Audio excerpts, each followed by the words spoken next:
It's Dr. Cassie Smith, and welcome to Back to the Basics, a simple approach to health in the modern world. I appreciate you taking the time to join me today and hopefully learn ways that could help you improve your health. The modern world has left little time to focus on health and wellness. I hope to give you some quick and simple ways to be well and live your best life. Welcome back to this week's episode of Back to the Basics. Thank you guys so much for joining me today. I am ecstatic about our guest. So I met her about a week and a half ago at the peptide conference I've been telling you guys about in Las Vegas. And she's one of these people that you meet and you're just like, oh my gosh, she's so smart. I think my jaw was probably open for like the first 10 minutes she talked to me, but she is so intelligent, wealth of knowledge. And I'm so happy to have her. She's going to teach us about our cells and our mitochondria. And she's going to teach you some things about your phone. So this is Justine Stenger. She received her degree from the University of Alberta. She pursued a holistic nutrition therapeutic chief certificate from another college as well. She's completed her functional medicine training through the Institute for Functional Medicine, and she's a certified functional medicine health coach. She's also Bredesen trained. She specializes in cell membrane lipids, so like lipid replacement therapy, which you guys know I talk about this a little bit, but she's going to blow your mind. She works primarily with patients with mitochondrial disorders like neurological conditions, mast cell activation, autoimmune diseases, and she educates them on the steps to restore their cellular health. She's worked with Dr. Bruce Hoffman for the past 12 years and has supported hundreds of his chronic complex illness patients nutritionally. And so she has a ton of credentials. We're going to list all of them, but just know that she's functional medicine trained and she is, I'm ecstatic, but such a wealth of knowledge. So thank you for coming and talking to me today, Justine. Thank you for having me. I have been very excited to chat with you. You are the highlight of my weekend. So. Aw. So thanks. So I met her at this peptide conference. She works with this company that makes a product that helps with your cell membranes. And so she's going to tell us about this. I've ordered it. I'm super excited to try it. But do you know how you meet somebody sometimes and you just feel like it's this intervention, this like divine intervention? So that's what I felt like with Justine. So I was just literally sitting there the day before and the day of kind of beating myself up about a few things in general. Just like some personal medical things. And I was listening to all these people talk about, like they're talking about how to make yourself better and peptide. And I was learning just all this stuff, which is great. And I walked out this door because my friend Amanda was like, you have to meet this girl. She's so smart. And I knew she was intelligent, but she just started spitting out all these like facts that were so amazing and health tips. And she, took my phone and taught me so many things about my phone and was just taught me a lot of things we're going to talk about today. She has some interesting and some good views on fertility and infertility and why we are sick and how we can get better. And so I'm so excited for her to join us. So. Well, I'm glad you felt that way, Cassie, because I felt like I was bullying you. No. You didn't bully me at all. You made me better. And my phone settings are still the same. So we'll get into that and we'll tell everyone about the phone settings. But tell everyone tell everyone a little bit about your how you got to where you are and what a typical day in the life of Justine is, because it's different than most people here in the United States, I think, based on what you told me. Yeah, well, I definitely live and breathe what I teach. I got into this field like a lot of us, I think, that enter the integrative medical field because I myself suffered with chronic complex symptoms for decades. And I was always looking for answers and trying to find, the next thing that could help leverage my health.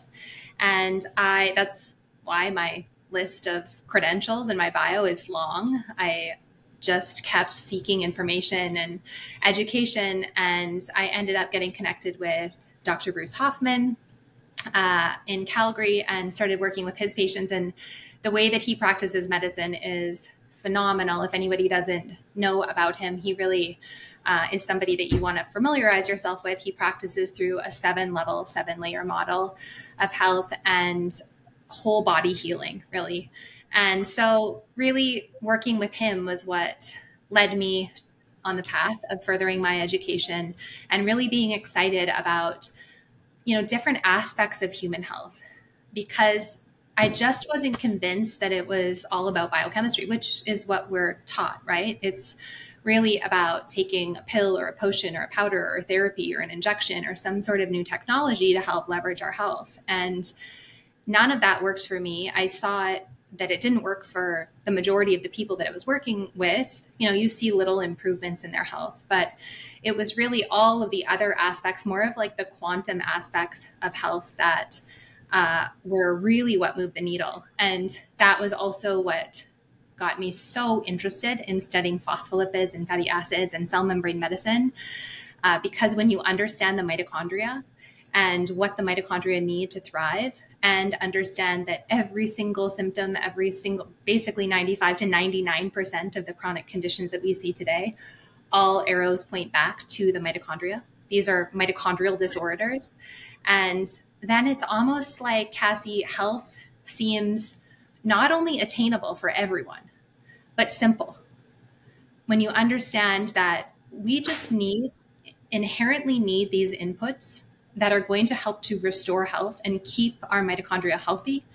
And it's in keeping the mitochondria healthy that they epigenetically regulate our nuclear DNA and really, all of the cellular functions, because they're so intimately connected into so many cellular functions. And so that's kind of the Coles Notes when it comes to how I live and breathe. It is, I'm all in, partly because these things have single-handedly completely transformed my health. At almost 41 years old, I feel better than I ever have my entire life. So that in itself, and I'm sure you can relate to this, is I want everyone to feel amazing. I want people to get up and be able to do what they love and feel inspired. And I really do believe that is possible for, the majority of people. Of course, there's disease progression that is going to be difficult to halt or reverse, but for the majority of the population, I feel that we really are able to give our bodies those signals that they need to thrive. And so that's my mission. But I'm watching the sunrise every morning. I am doing my cold therapy. I do a sauna every morning. I do red light therapy. I'm outside connecting my body to the earth as much as I can throughout the day. I try to be connected to the earth when I use my cell phone, which we talked a lot about at the conference, just so that I'm, absorbing all those amazing electrons from the earth and not depleting my electrical charge with my phone. And yeah, my computer is hardwired. We don't have Wi-Fi in the house. We have, our whole house is red lights or near infrared lights or UVA lights. We don't use any of the LEDs. So we really, I'm all in. And like you noticed when we had our first conversation. Yeah. So when I met her, you guys were in Las Vegas, right? We're in this conference area, and she has on these really cool glasses. And I think she's just super stylish and has great fashion. And not only does she have great fashion and super stylish, but she's telling me how they're like red blockers. Is that what they were? Yellow blockers? I'm not sure what you were wearing. They were, indoor blue light blocking glasses. So they were the yellow glasses. Yeah. So she has on these indoor blue light blocking glasses that she's telling me is, keeping her electrons how they need to be charged and helping her mitochondrial membrane. And then she tells me how she has a different pair that she wears at night, like blowing my mind about that. Oh, not to mention I'm trying to connect with her on social media, and she's like, I don't use my phone. I'm like, what do you mean? And she's like, oh, there are all these particles that come from your phone and all these, bad. And I'm like, what? And then she's like, takes my phone and she's like, oh my God, your phone is killing you. You have Wi-Fi on, turn it off. You have on, cellular sharing, turn it off. You have on. And so she helped me just do some settings to my phone too, which I thought was really cool, because she's like, tell them what you told me, because I don't even know how to make it sound smart. But I was emitting all these things into my body that were basically destroying my electrons and stealing from my electrons. And I leave that phone on me all day long, like I'm sure most of you do, with my, Wi-Fi turned on and everything. And so she helped me reset my phone so that hopefully many of my mitochondria are better. So explain to them what you explained to me about my phone, because I was blown away, and I couldn't explain it to my staff correctly, but they all hate me now because I made them change their screens. So, well, first of all, you were carrying your phone on your body, which we never, ever want to be carrying our phone on our body. It is like, we have to think of these devices, and this is going to sound so extreme, and it's not hyperbole. These are toxins. We are tethered to toxins all day long that are completely depleting the electrical charge in our body. And the electrical charge, your electrical charge, is directly connected to your state of health. So the last thing that we want to be doing is be connected to something all day long that is depleting those electrons, destroying our mitochondrial health. But your phone, so you had Wi-Fi on, you had Bluetooth on, you had cellular data on, and you had hotspot on. So every single one of those different functions on the phone are giving off another signal. So it's 100% more radiation that you're being exposed to with every single one of those that you have on. So we can dramatically reduce the level of radiation that we're exposed to from our phone by just using it strategically. And not to say that it's still not dangerous, but by shutting off the hotspot, shutting off the Bluetooth, shutting off the cellular data, just turning on, Wi-Fi if you need to connect to Wi-Fi to look something up or use your phone quickly, and then turning the phone off. And even if we still need to have it on for phone calls, just having, the phone on will still allow calls to come through. But you want to keep your phone away from your body if it's ever, on. And I wouldn't even carry it on my body, in airplane mode. I would turn it off. But I think a lot of people, because we are so addicted to technology, we're all told that these devices are safe, and they're not. They're just not safe. They're very dangerous. And there's more and more information that comes out about this all the time. And ironically, Cassie, you have to actually go back to papers like from the 1960s, 1970s to find how damaging these non-native electromagnetic frequencies are to our body. And if anybody is interested in learning a little bit more about this, there's a lot of really great Russian studies, but Robert O. Becker is a great person to read, The Body Electric, and just understanding how, these frequencies completely they deplete our electrical charge. They negatively impact the electrical potential of our cell membranes. They cause calcium to influx into the cell, triggering, the MDMA receptor, which is going to trigger glutamate, which is going to trigger inflammation. So we're like perpetually getting exposed to these toxins that are causing this inflammatory cascade in the body. But yet we're not really told that. So you were explaining to me they take electrons from our body, right? So is that right? They take negative charge or they take positive charge? Which one was it? So the negative charge of the human body is linked to health. The more positively charged you are, the less healthy you're going to become. So the non-native EMFs, deplete that negative charge. Okay. So then it's basically stealing positive electrons from us. Is that what you're saying? It's depleting our electrical potential. Okay, so depleting our electrical. Basically, Cassie, it's like when you think about redox potential, and having really great redox potential is going to equal really great health. Having poor redox potential, or what a lot of your viewers would probably recognize more as like inflammation, high levels of reactive oxygen species, that's what the phone would cause a depletion. It's damaging our cell membranes. All these things are damaging our cell membranes. And then it makes it more difficult to positively charge our cell when we go outside and when we do the things we're supposed to do. Well, we can connect with the earth. So by connecting our bare feet or our body to the earth, we're actually gaining electrons. We're collecting electrons from the earth. So that's why when I use my phone, I try to go outside and be in the grass with my bare feet or sitting on the grass, using my phone, so that as I'm depleting the electrical charge, I'm also collecting electrons. So a little bit more of a neutralizing event. What balance is, yes. So to recap, she's saying, you guys, if your phone is on hotspot, turn it off. If it's on cellular data mode, turn it off.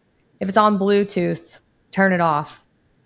Turn the Wi-Fi off unless you need to use it, and then turn it back on. And so if you actually do that, you'll be like, oh my gosh, this is insane. It makes it a little more difficult to use your phone, but you can do it. She did it for me. And she's saying every time you turn one of those things off, it decreases the amount of charge that's pulling from you by, you said 100 times? Well, the radiation is 100% more radiation every time you turn one of those functions on. And I would say Bluetooth is maybe more than that. Bluetooth is really bad. And this isn't coming out of nowhere. I mean, we've had a building biologist come in, and I mean, we've had our whole home tested, and he'll test devices, which I really encourage anyone who has not done this already to hire a building biologist and get them into your home, so that it's not about, a lot of people will buy these devices that test Wi-Fi frequencies, and Wi-Fi is one, but if you can test it, but you're likely not going to know how to mitigate the exposure unless you turn it off. I mean, because there's the inverse square law. So the farther that we can move away from the source, the less effect it's going to have on our body. But even a magnetic field and electrical current, there's so many people, Cassie, that have things plugged in behind their bed. You know, you have a 60 hertz, electrical current running through your home's electrical system.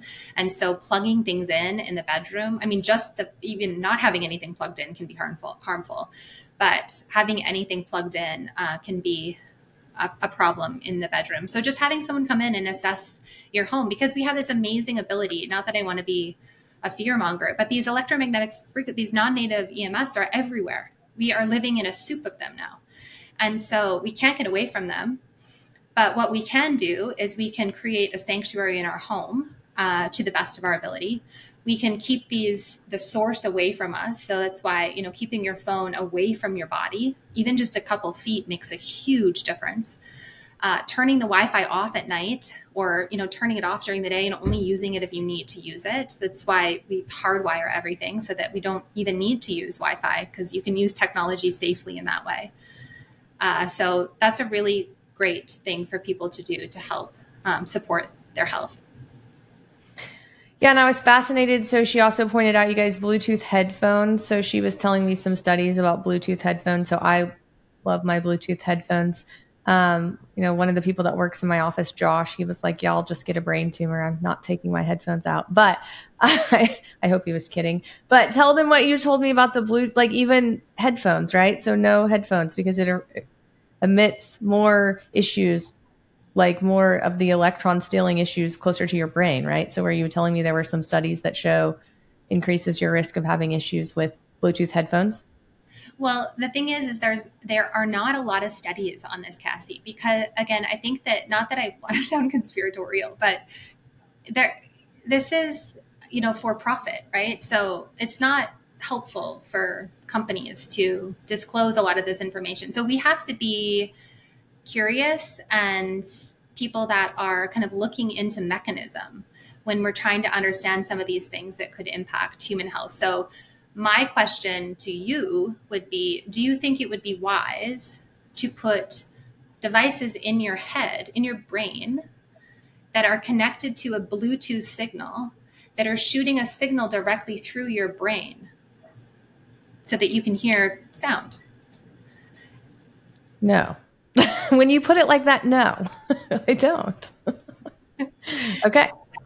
Yeah, there are studies showing that these non-native EMFs from Bluetooth can actually deplete melanin in the cochlea, which is protective. And so there's lots of evidence showing that, these, even just from putting your cell phone up to your head, if you look in your settings on your cell phone and look at all of the small print, it will tell you that you are not supposed to put your phone up to your head for more than 6 minutes a day. And you're actually not even supposed to ever touch your body to the phone. So it contradicts the small print contradicts, how we're even told to use the phone, because we have to touch the phone to use it. But when you actually look at, the small print in your settings, and everyone has it in their phone, so everyone can go and look, it discourages you from connecting your body to the phone and from putting your phone close to your head. And how many people have their phone connected to their head, or those Bluetooth headphones? I mean, I can't even tell you, Cassie, when I was leaving when we were in the airport, leaving Las Vegas, how many of these people that are working in the airport are wearing those headphones all day long. and have their phone in their pocket. It's just, I mean, it's horrifying for me to witness. Okay. So, yes. So then do you have a recommendation as to what type of headphones we can use? Yeah, you can get, so speakerphone is what I would recommend. And then you can actually set your phone. Like I have my phone on the shelf. If I ever need to use my phone, which I don't use it often, I just put it on speaker and I'm not touching my phone at all. You know, it's just sitting on the shelf as I use it. So there's always speakerphone, and then people don't have to invest in anything, but there are air tube headphones that are going to block, it's like 99.9% of the radiation. And you can get those from a number of companies. Now I know that there's a company that I use called Bond Charge. Defender Shield is probably the most well-known company they were one of the first people, I think, to make these headphones that are going to block radiation, but they do connect. They connect to your phone. So are they hardwired? Mm-hmm. Okay. So you're going to have a wire if you're using them. Yeah. So then you're going to, okay. So I'm just trying to think, how can I work out with headphones and not have my phone on my body? I'll have to figure that out. But I will tell you, you'd be proud of me. Since I've been back from the conference, I have left my phone like not on my body. I don't always carry it on my body, but I used to just throw it in like my scrub pocket. But since I've been back, I leave it in like my drawer, or I leave it with Maddie or something, like not on my body. It's not been on my body. So I'm happy with that. And I have left my settings how you left them for the most part, other than I think my Wi-Fi is on when I go back. Like at my office, I don't have a hardwired, like I have to turn my Wi-Fi on currently. But I did talk to my husband about, we need to have some hardwired, lines for computers. And he was like, yeah, but maybe I'm going to get a building biologist to come look at my house and figure that out. So will you tell everyone what you told me about the color of the phone in your eyes, like what you can do on your phone? So if somebody has a phone and they want to take it out right now and change just a color setting that you told me to do, what does that do? And I know you said it was good for you as far as like, I think not stealing, electrons from your eyes, but can you explain that to people? So that's the blue light. So we are creatures of light. We're regulated by light. And the light that comes through our eyes that gets converted into these electrical signals is communicating with every single one of our cells has clock genes. And so this light is really dictating, we have a 1 billion biochemical reactions that are taking place within the cell every single second. And those all take place based on the time that your body thinks it is. So even just from explaining that very superficially, I'm sure that a lot of people would know that if we are telling our body that it is the middle of the day when it's 9 p.m. at night, then that's problematic, right? Because even just when it comes to autophagy and melatonin production and, all these, our body needs to know what to do and when to do it. Neurotransmitter production, et cetera. I could go on for a long time about that. But basically, all of your cells are regulated by you syncing your naked eye to the sun. And your body has a circadian rhythm that is 24 hours. And that is based on light and dark cycles. So syncing your eyes with the sun in the morning, getting total and complete darkness once the sun goes down. And that is how we optimize cellular function and mitochondrial function, which I know we'll get into when we talk more about the lipids. So every time you look at your phone is giving off just blue light, which is going to be in the bandwidth of about 430 to 470 nanometer light. So this is light that we would never receive in nature. And when we do receive it in nature with all the other wavelengths of light that are coming from the sun, so red and near infrared and violet, we would be getting that frequency of light at about noon, kind of in the middle of summer. So every time you look at your phone, you are telling your brain that it's noon. So you wake up in the morning first thing and you look at your phone, and now you've just jumped your clock to noon. And then the day progresses, and every time you look up at the phone, your body is super confused because it's getting these light signals that are discombobulating all of these cellular functions. And then what's really bad is then we look at our phone late in the evening when we should have total and complete darkness, because the darkness is just as important as the light.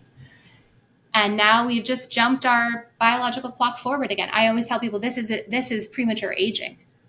We're constantly jumping that biological clock up a day, because now you just told your brain at 9 p.m. at night that it's noon.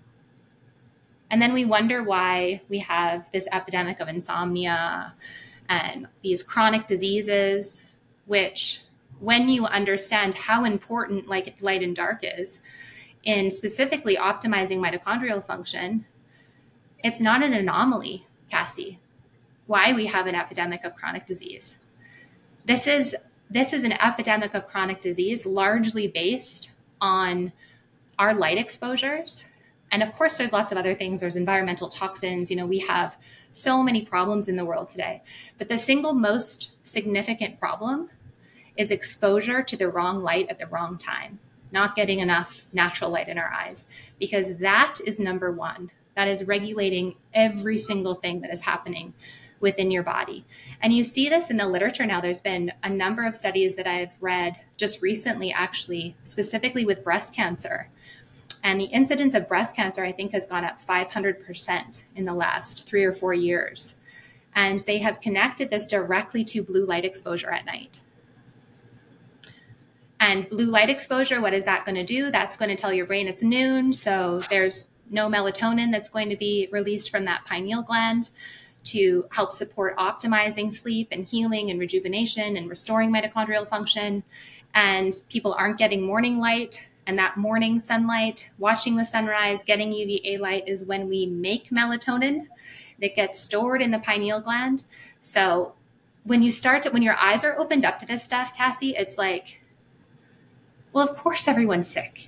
Mm-hmm. Yeah, it makes so much sense. And it also makes sense why, if you go on vacation and deconnect and unplug and maybe don't have your phone or your computer or everything around you all the time, and you don't have your alarm clock, so maybe your phone's not plugged in. I mean, you feel better, right? You feel better because you're outside and you're looking at the sun. And I will tell you, since I got back from the conference too, my staff will tell you every day at lunch, I'm like, all right, guys, we're going outside to walk. And it is hot in Oklahoma right now. Like today it was 98. It's hot. And I'm like, I don't care. We're going outside and looking at the sun for at least 3 to 5 minutes. They all hate me. I think they hate you too. No, I'm just kidding. But I'm like, let's go. We're going outside to look at the sun. I don't care if we just stand, but yesterday we were walking and one of the girls that work with me, Audra, I'm like, take your sunglasses off. You need to see the sun for a second. Like you don't have to stare at it, but we need the good sun in our eyes, because of what you said. It makes sense. I'm really good about the morning sun. Like I go out and walk every morning with my headphones in. So I'm going to stop that. But I go and walk in the morning and I see the sun, and I walk my dog before I go to bed and I see it go down. But during the day, I'm stuck inside all day in a building with very little light. And so I will tell you, I've made an effort to go outside at least once or twice a day, even if it's for 3 or 4 minutes. And I think I feel better. Like it does help.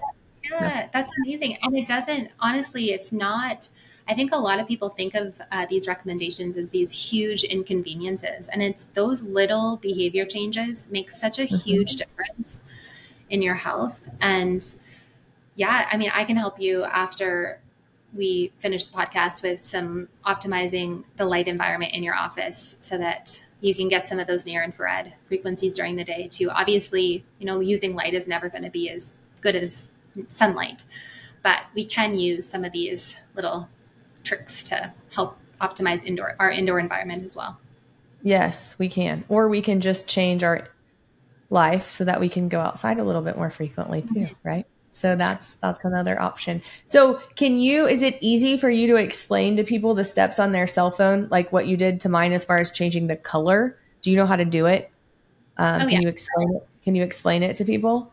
Okay, sure. So if you guys have a phone, get your phone, because this is going to change your life. It's going to annoy you for the first day because everything looks weird, but I do think it helps a lot. I look at my phone, unfortunately, at night, probably more than I should, but I can tell you I do feel like I've even slept better, because if I do look at it now, I don't have all these bad lights because Justine fixed my phone 2 weeks ago and I never touched it. So, okay, so here we go. So you go to settings, right? Yeah, go to settings and then go to accessibility. And then display and text size. And then you're going to scroll down and there's going to be an option for color filters. So select color filters or just click it on. And then it's going to take you to a new screen and you're going to select the red-green filter. It's the very first one. And then you're going to scroll down and it's going to say color tint and you're going to select that on as well. And then you're going to move the line that you see. There's going to be 2 lines on the bottom of your screen and just move those all the way over to the right or as far. You may need to adjust a little bit. I have both of mine all the way over to the right. And then you want to go into settings and go to display and brightness and turn your brightness way down so that even the red light can be, even once your screen is red, you want to pay attention to the brightness because the brightness of the light is going to be impacting everything that I talked about as well. So you just want to turn the brightness down. That's why, Cassie, I just said today, I sometimes read through my comments on my Instagram. Like there's so many spelling mistakes and like grammatical errors. And I'm like, just so everyone knows, I can't see anything on this phone. So I'm basically just like typing in the dark. Yeah.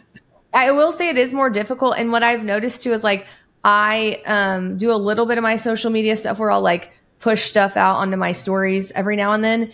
And I try to make it color coordinated and pretty. I used to, but I can't tell what color anything is now. So I just put the video up and I type everything in white and I hope you all can read it. So if you've noticed that my color scheme isn't so great on my stories anymore, that will be me. If the color scheme is great, it's probably Maddie or Chic.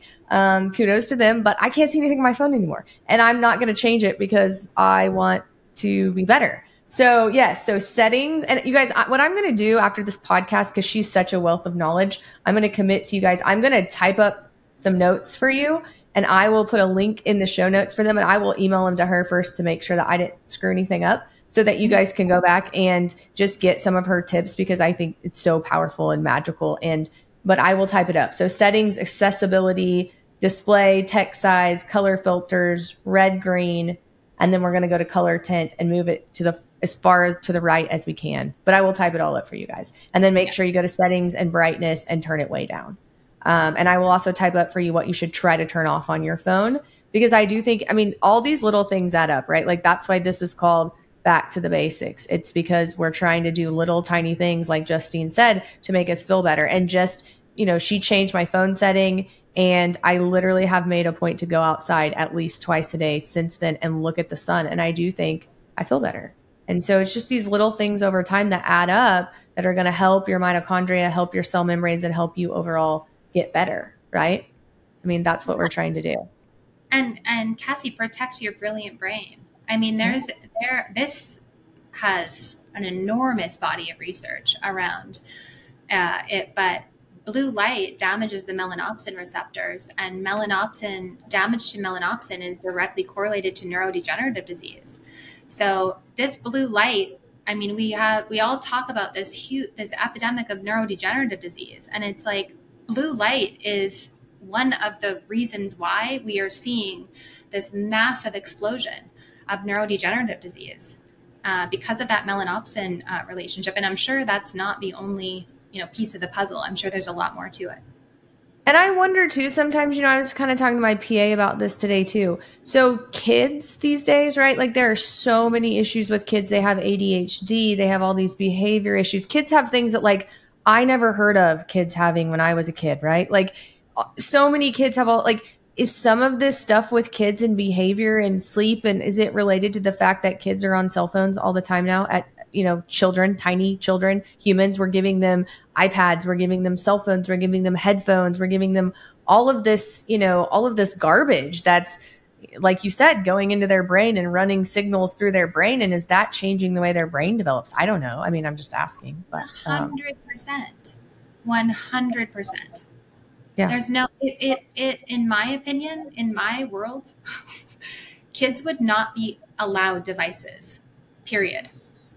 Yeah. I don't have children, so I always feel like this is not in my arena, and I don't want to ever come across as judgmental because I'm sure it's an extremely challenging job.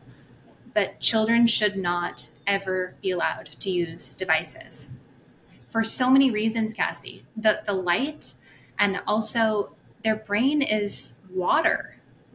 Think about it, the exposure, and their brain is developing. Think about the exposure to these non-native electromagnetic frequencies on a brain that's developing.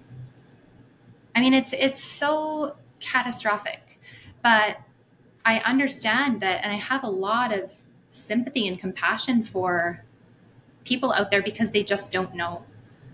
They just don't know. Right. They're just doing the best they can, or they don't know, or it's easy. And yeah, I mean, and that's just, it's accessible, right? Like, I'm not saying I didn't have those devices growing up. You know, I mean, we watched TV a little bit, but we played outside a lot. And I'm sure, you know, if there were those things available, my parents probably would have given it to us. I don't know. I mean, I truly feel like as a parent, you know, it's interesting. 2 days ago, I do a daily devotional every morning. And my daily devotional a couple days ago was talking about honoring your father and mother, and just realizing that even if you don't feel like they did the best things for you, they did the best things that they thought, you know, at that time that they're learning. And so you know, it was just an interesting devotional about how you shouldn't hold grudges against your parents. And they probably were doing the best they could with the information that they had. Right. Mm-hmm. And in the situation that they're in. And so I do think that, yeah, parents would never do anything to harm their kids, but we do need to educate people more about the food they're feeding their children and devices like this, because it is alarming that 30 years ago, kids didn't have diseases like they have now. They didn't have behavior issues. They didn't have ADHD like this. They didn't have autism. They didn't have food allergies. Like, what is going on? And some of that, you know, I want to talk to you about this. We started talking about this, and this is where I want to go next. Some of that is they're getting all these damaged mitochondria from their mom, right? So we have sicker and sicker and sicker people having children. And the scary thing is that our kids get all of our mitochondria from our mom. And if you're walking around as a diseased, really sick mom and you have a baby, you realize you're putting your kid at huge risk for things prior to them even being born, right? Absolutely. Yeah, absolutely. That again isn't a mystery, right? Because we know that 100% of the mitochondria that a child adopts comes from the mother. And this is where I'm so passionate about helping women to understand all of the things that we need to do to support our mitochondria prior to having a baby, so that we can set that baby up for such success in their life with, you know, their health. And so autism, I'm just writing actually a presentation on autism as a mitochondrial disorder and how we can use lipid replacement therapy to support children who have autism. And again, it's not a mystery. We know now that autism is a mitochondrial disorder, and those mitochondria came from the mom. And this isn't about judgment. I always feel like a little bit like contracted when I speak about this, because I would never want any woman to feel that they're being judged or feel guilty, because again, this is, they don't know, right? And so many women just want to have a baby. And I can totally understand that drive. I was there at one stage in my life as well. And now I understand how important it is that we are educating women to make sure that they are setting themselves up for success to have the healthiest baby possible, and help them to be the healthiest version of themselves as well. And that's why, you know, with the phospholipids, which I'm sure that we'll get into, these are such powerful tools that we have. I know that I told you that these are essential nutrients, right? We often look at things that are in a bottle and we put them in this supplement category.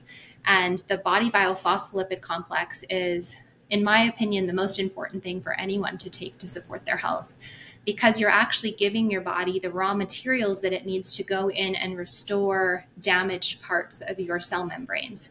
And that's the outer cell membrane of every one of your cells. That's the membranes on every single one of the organelles within your cells, and specifically supporting the membranes of the mitochondria. And that is where we have these two main membranes on the mitochondria: the outer membrane, which is rich in a phospholipid called phosphatidylcholine. And we have the inner membrane, which is rich in phosphatidylethanolamine. And on that membrane, if people can picture the mitochondria looking like these little kind of jelly beans, in that inner membrane, there's all these cristae. So there's all these folds. And on all those folds, we have these protein complexes that we have electrons transfer from each one of these protein complexes. And the result is your mitochondria make ATP and they make water. And I mentioned they do a lot of other things as well.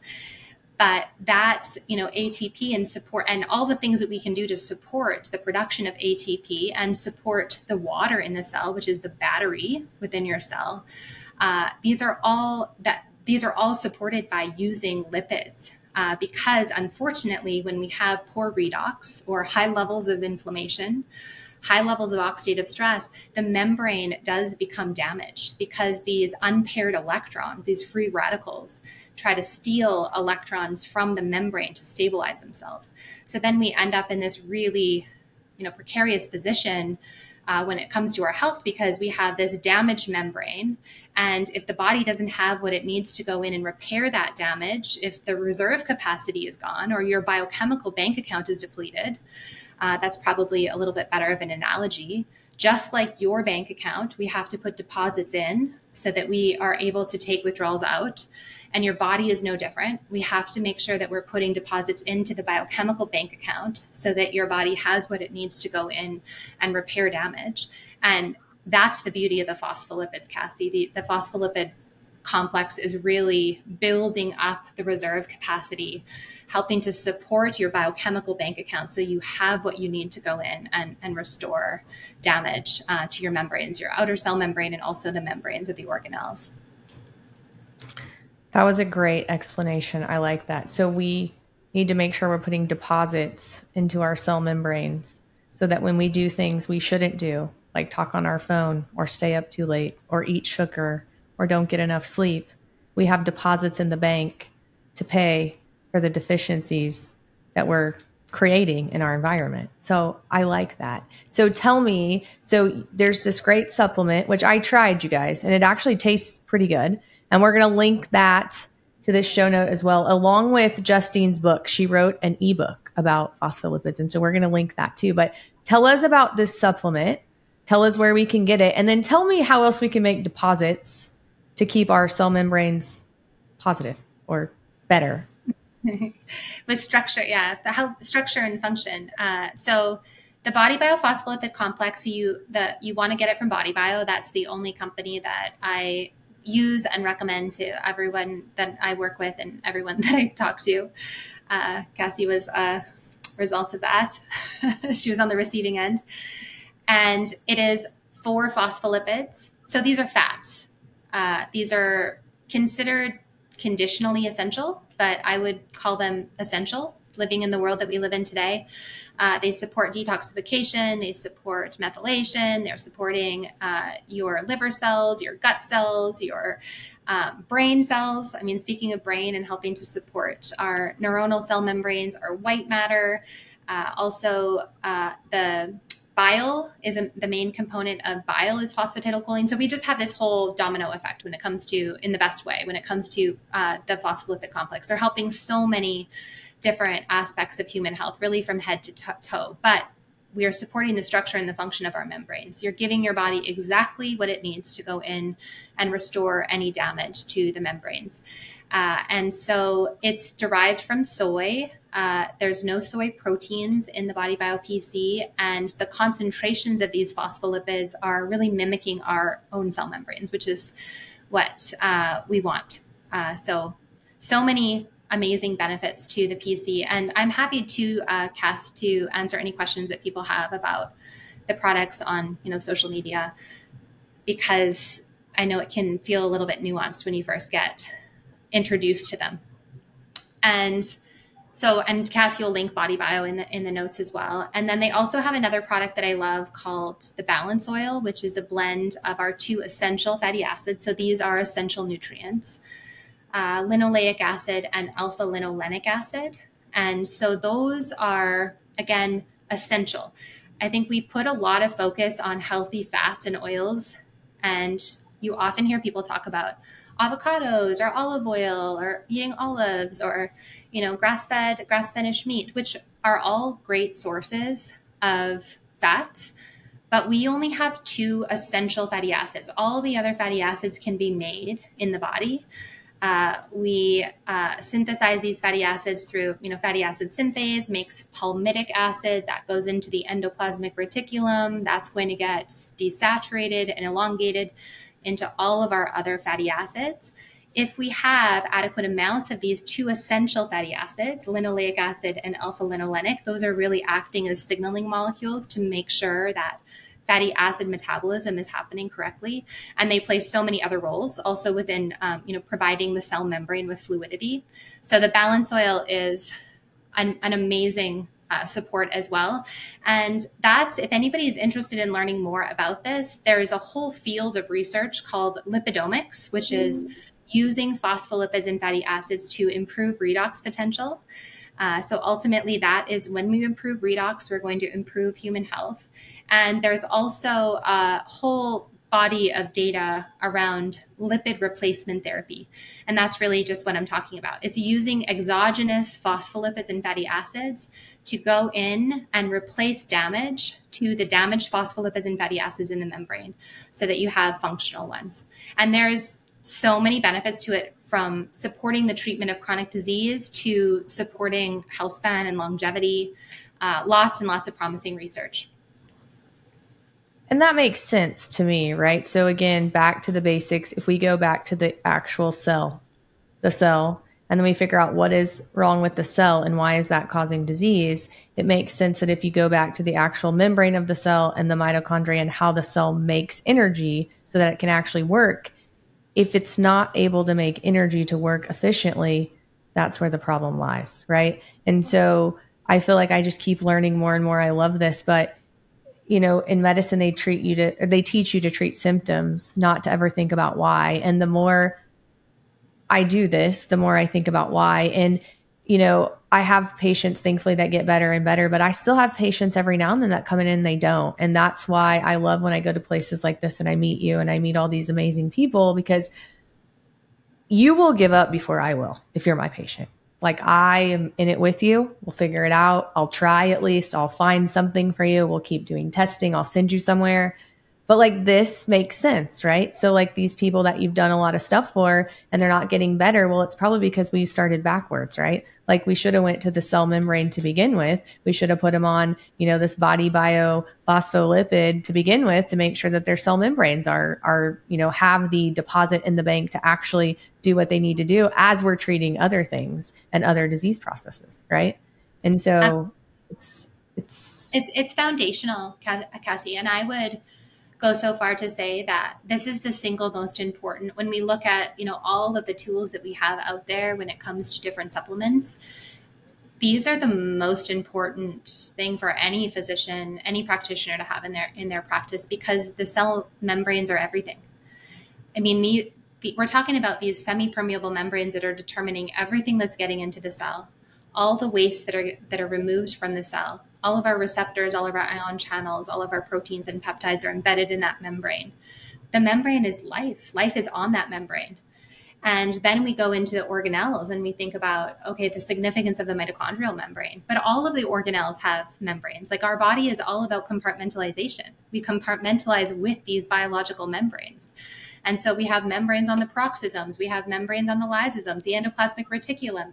And if an organelle doesn't have a membrane, it's interacting with one. So these membranes are really significant. And the reason why I think we need them more now than ever, because I always get people asking me, why would we need to supplement with this? You talk so much about getting back to nature, about getting these inputs from the natural world that we were designed to receive to heal.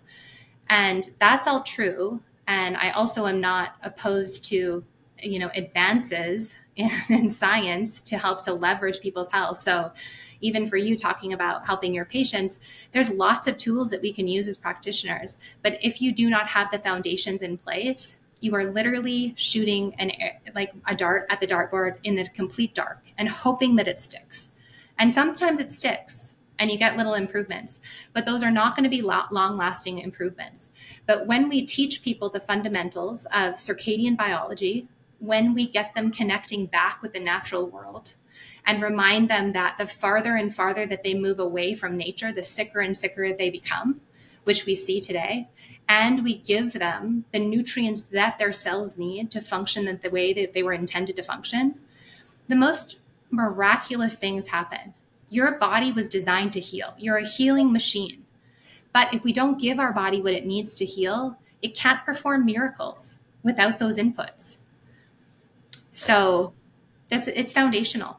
And it's the whole reason. It's fascinating. And I think about, you were sitting there describing a cell and like all the organelles and the mitochondria. And to some people that's overwhelming. I was kind of thinking like a city. So like if you live in Oklahoma City, right? And let's say like my clinic is in Edmond, so North Oklahoma City, it's a north suburb.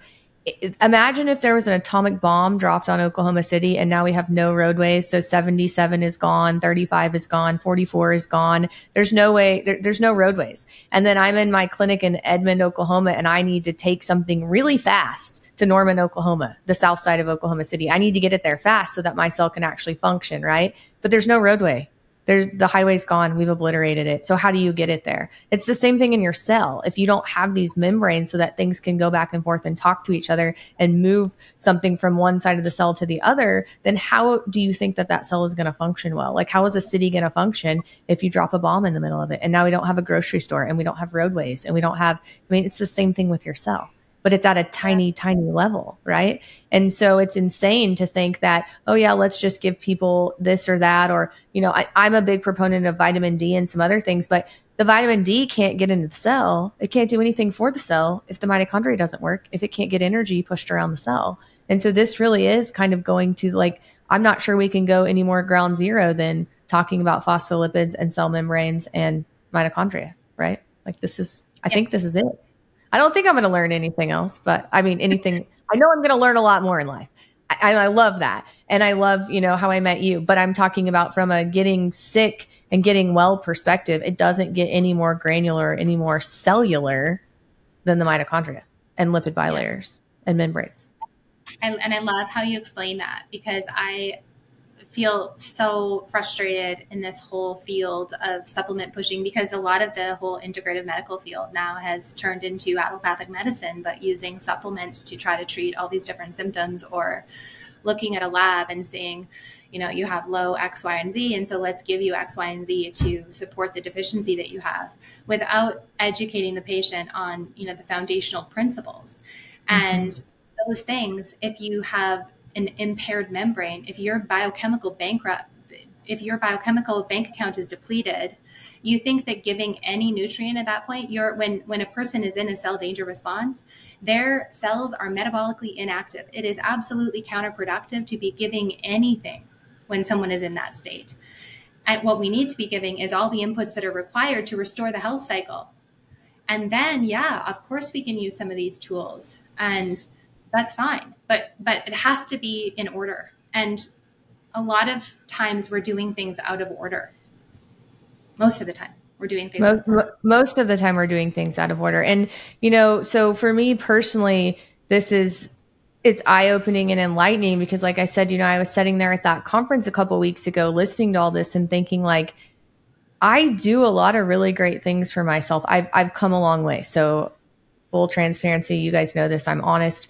I did not have a great healthy lifestyle prior to about 3 or 4 years ago. I've never been awful, but I drank too much alcohol. I didn't sleep enough. I exercised a little, but I wasn't eating super whole foods, and I was sick of being sick. And so I have changed a ton. But I will also tell you, and I want to talk to you a little bit about this too. So you and I were talking about mitochondrial health, and this is kind of a touchy subject, and people may get upset about this, but that's okay. So we get 100% of our mitochondria from our mom.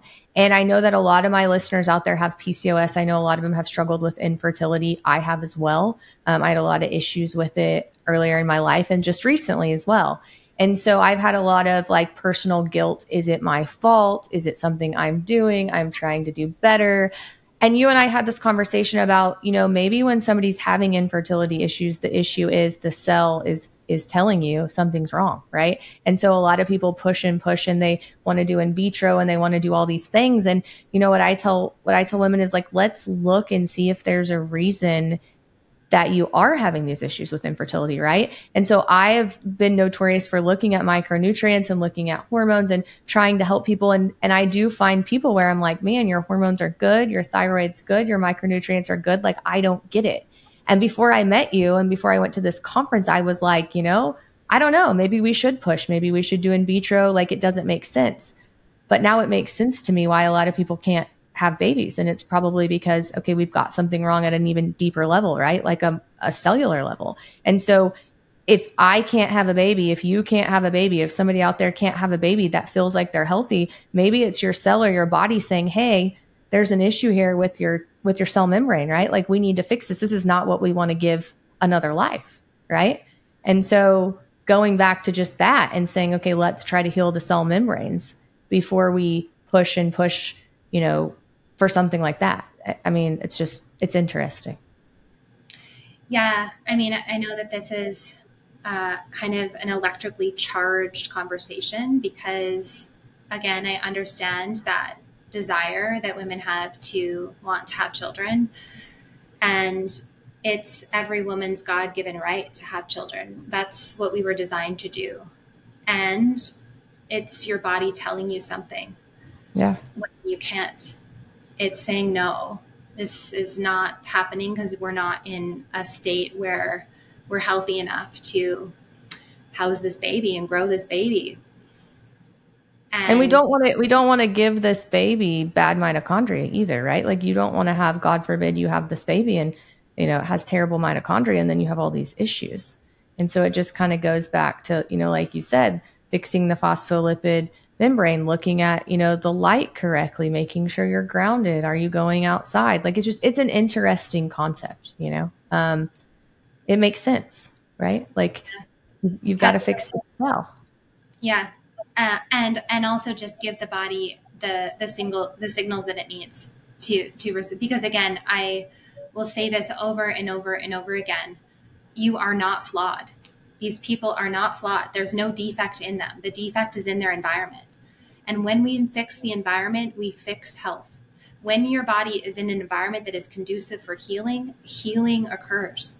But we have to get in that environment. And that doesn't mean, I think immediately we always jump to toxicity, environmental toxins. And I'm not diminishing the impact that environmental toxins have on our health. But I am saying that the more redox potential you have, the healthier your mitochondria are, the more ability you have to get rid of those toxic exposures. The poorer your redox is, the more mitochondrial dysfunction you have, the less able your body is to get rid of those toxic exposures. And then, we see them accumulate and, it leads to bad things happening. So I'm not just talking about environmental toxins. I'm talking about getting your light environment right. And this means getting super serious about it because we have now banned incandescent lights. Near infrared light, Cassie, is what expands the exclusion zone water in your cells. What our mitochondria absorb, and that improves electron tunneling. These light frequencies are everything. I mean, outside of course, the structural components, we need essential nutrients. So that's kind of in a separate category. And there's lots of inputs we need. Obviously, we need to make sure that we're managing stress properly and we have nervous system regulation. People understand what that's like to be in a parasympathetic state because we're so sympathetically driven now. And dealing with family trauma and inherited family trauma. There's lots of levels and layers that we want to look at when we are helping to support whole body healing. And it is really important for people to understand that the way that we have set up society, humanity as a whole, is living in the most toxic environment we've never ever in the history of human existence. Living in an environment that is the way that it is today. And so just going back to, I know I'm jumping around a little bit, but the incandescent lights, these were banned. Those lights actually gave us some near infrared, but they were banned because they're energy inefficient. And guess what that means for human health? That means energy inefficiency for us. because now we put lights in our home that have none of those frequencies that are supporting our health. So it means getting really serious about if you can't change the pot lights in your house, you keep those off, and you get lamps, and you get good lamps, good bulbs in your home, and adding some of those light frequencies back in. It's about understanding how we can use cold therapy, cold thermogenesis. We live in this climate controlled environment 24 hours a day, 365 days a year. And that's not how we were designed. And then when you understand how exposure to cold is actually going to upregulate your mitochondria's ability to create near infrared light, improve mitochondrial functioning, like from a longevity standpoint, from a fertility standpoint, from a health standpoint, these are things that we can implement every single day that are free, that dramatically improve our health. So it's really about thinking, okay, how did the human species evolve? And how are we living now? And when you start to see that disconnect, all of the jigsaw puzzle pieces fit perfectly together, and you're like, oh, okay, I get it. And it's not convenient for everyone. That's why we have to try to educate people and teach them to understand their value systems. And then how can we shift health to a highest value?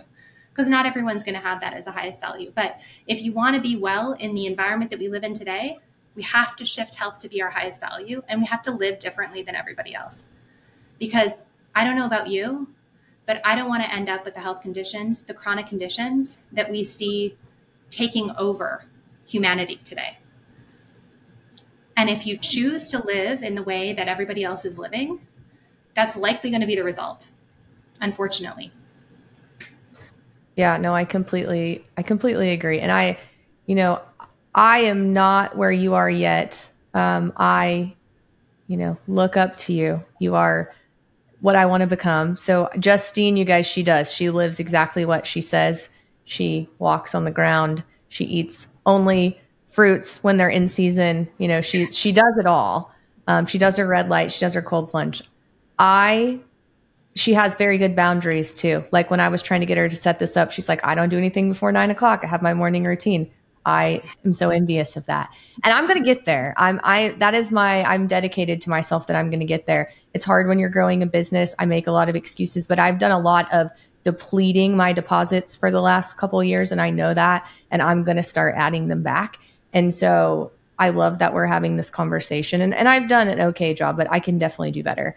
My husband and my builder for my new building are going to probably not be happy with you, because when we get done with this, I'm going to text both of them and say, I'm going to have Justine let you guys know what sort of lights we need to put in the new modern endocrine building, because I'm dedicated to making sure everyone that works there and myself feels good for the next 20 years, because I'm not moving for 20 years.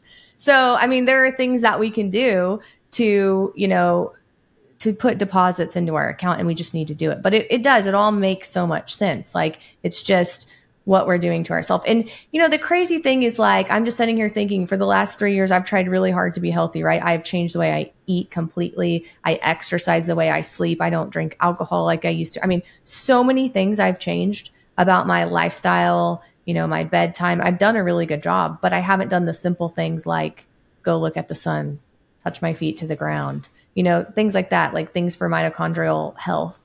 So it's just crazy. I take like 30 supplements a day. Right? I take all these supplements, all these micronutrients, but even though I have all these micronutrients in my body, if my cell membranes aren't right, it's not doing anything. Right?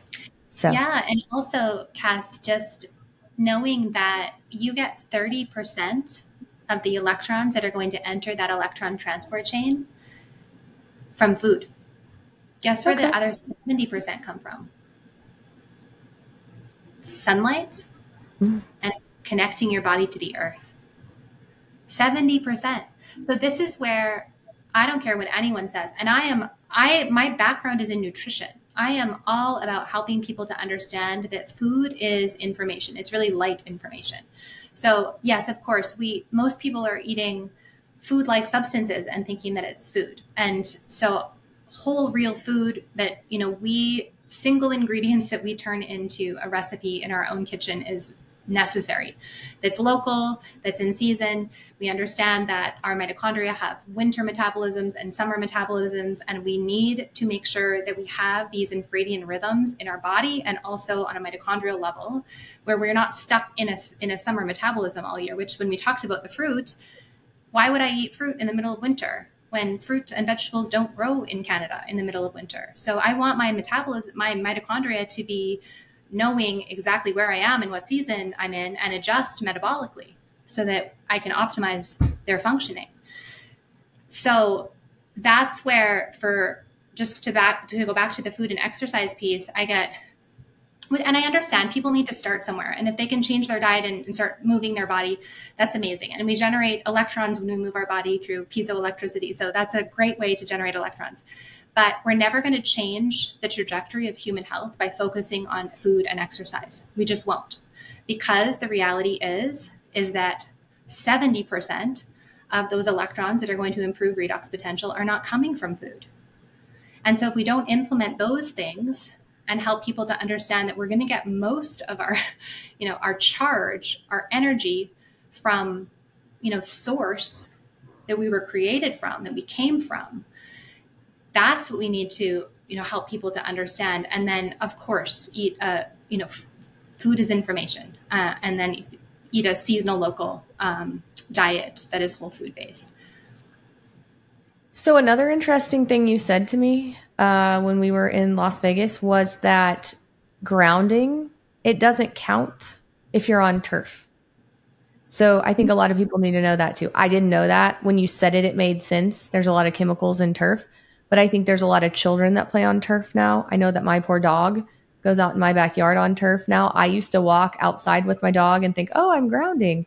Now I have to go to the front yard because I actually have grass out there. But tell people why grass and not turf is actually important too if we're going to ground. Well, we want to be directly connected to the earth. So that's where we were talking about grounding shoes and how you need to have natural fibers. So pure leather or cotton or wool. We're going to be able to absorb those electrons. But synthetic materials like turf is not only petroleum based, I believe, and highly toxic. You should get grass in your backyard.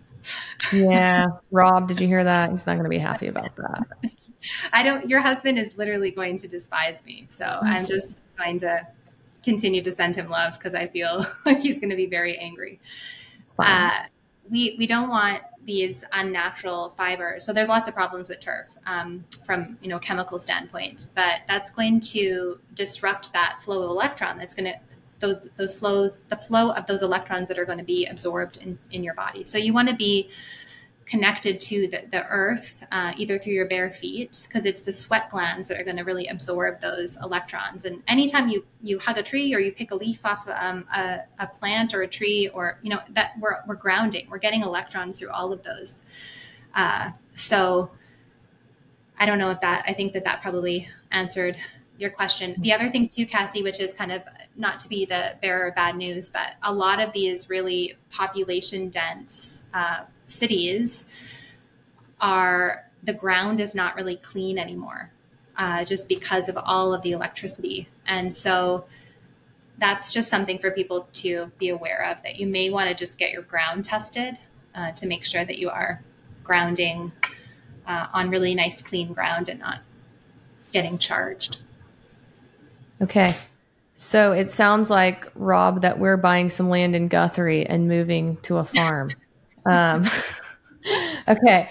So answer me. I actually had a patient ask me this today and I know the answer. What about grounding mats that you sleep on? Is that okay? Is that better? Is that not good? How do you feel about grounding mats, sleeping on grounding mats? Yeah, I'm not a fan at all of grounding mats, just because you really are potentially connecting your body to your home's electrical system.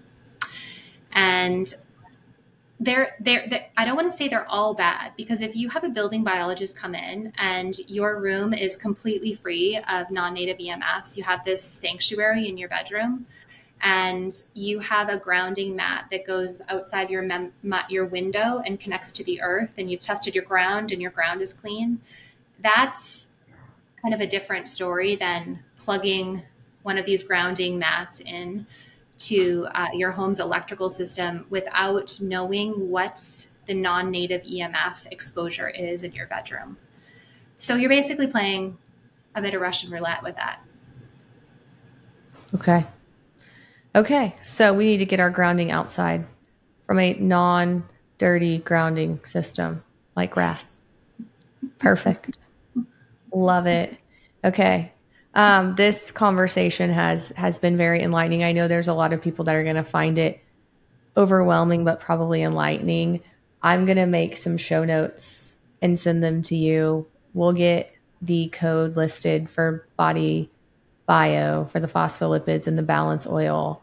And I'm going to link all of Justine's social media. You guys need to follow her. She does amazing stuff. She's like one of my favorite people to follow now. Every time she's just wealth of knowledge. And I love meeting people that are smarter than me, that teach me things. And she's beautiful. So, and she's Canadian. She's going to move to, can I say that? Can we talk about that? No. Okay. Never mind.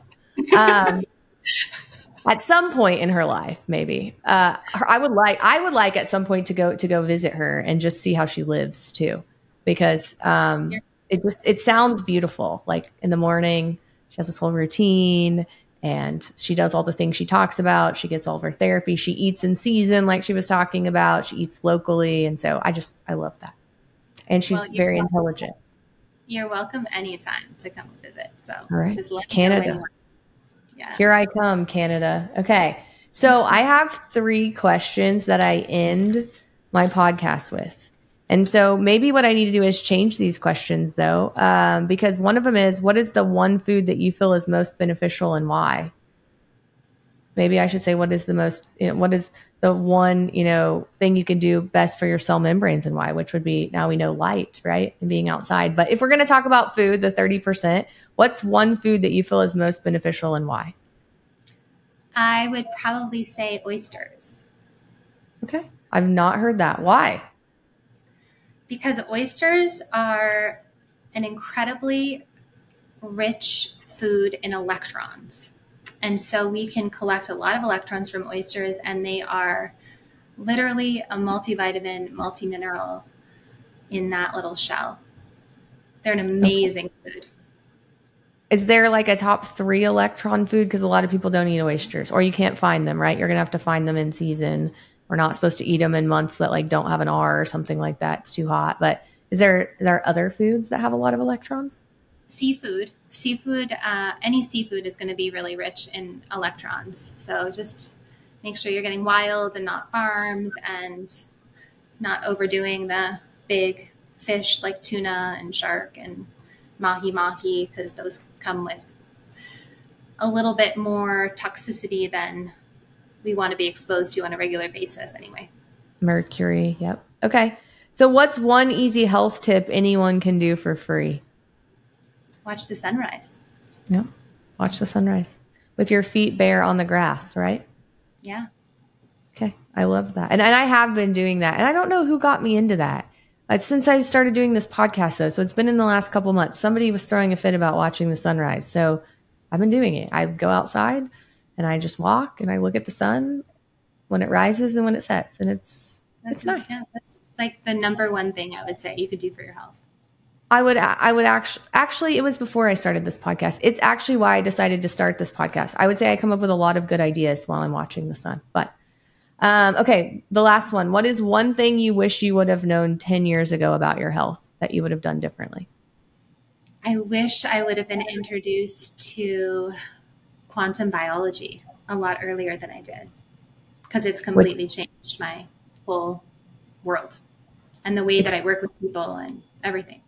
Explain to people what quantum biology is. Just understanding that we are not biochemistry experiments. We are not a biochemistry lab, that we're impacted by, electrons and protons and we're beings of light. And so all of those principles have really completely changed my whole perception on human health and the potential that we have to heal and to stay well. Okay. Well, thank you so much for being my guest. I say this every time, but I feel like this has been one of my favorite episodes. I feel like I learn more and more. So now I wish I would have known this about my health, but we'll just keep compounding things and doing better. And I appreciate you helping to educate everyone who listens to this and doing the education that you do for people, because I know it's not easy. I know sometimes you get a lot of hate. I know personally how difficult it is. So I appreciate you doing that and, fighting the good fight. Oh, thanks. Well, I adore you, and thank you so much for having me on, and hopefully your audience will find it valuable. Yes. And so if you guys did find any of this valuable, please make sure that you like it, share this. I'm sure you have a family member that would benefit from this, or a friend. So share it, subscribe, and like it. Make sure you check out Justine's information. Look at the body bio link that we put at the bottom of this this podcast, and make sure that you join us next week for the next episode as we continue to take simple steps to get back to the basics and be healthy. Have a good day. The information presented, including any materials discussed, referenced, or linked within this podcast, are for general educational purposes only, not the practice of medicine. No doctor-patient relationship is formed from you listening to this podcast or utilizing any of the information provided. I am a doctor, but I am not talking to you as your doctor. The information provided is not intended to diagnose or treat health problems, or take the place of the professional medical care provided by your doctor. If you are experiencing any health problems, including problems you believe have been touched upon in any respect within this podcast, you should consult your doctor about the problems without delay. You may ask your doctor whether he or she believes the information I have provided would be helpful to you, but you should still consult your doctor immediately and follow his or her medical advice as your treating physician. I'm just here to provide you basic knowledge about the issues we discuss so you are more aware of them.